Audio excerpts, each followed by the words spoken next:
Paper फुटीला जबाबदार केंद्रीय शिक्षण मंत्र्याचा राजीनाम्यासाठी दिल्ली जंतर मंतरवर आंदोलन करणाऱ्या विद्यार्थ्यांवरील लाठीचार्ज प्रकरणी विदर्भ युवा क्रांती संघटनेने राष्ट्रपतींकडे उच्चस्तरीय चौकशीची मागणी.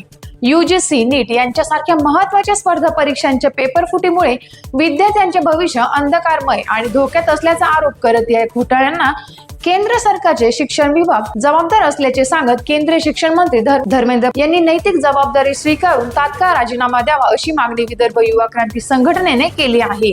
यासोबतच दिल्लीतील जंतर मंतरवर आंदोलन करणाऱ्या विद्यार्थ्यांवर झालेल्या लाठीचार्जची उच्चस्तरीय न्यायालयीन चौकशी करण्याची ही मागणी करण्यात आली आहे. लाठीचार्ज मध्ये जखमी झालेल्या विद्यार्थ्यांना मोफत उपचार आणि नुकसान भरपाई देण्यात यावी. पेपर लीक प्रकरणाची CBI किंवा स्वतंत्र विशेष तपास यंत्रणेमार्फत चौकशी करून दोषींवर कठोर शिक्षा करावी.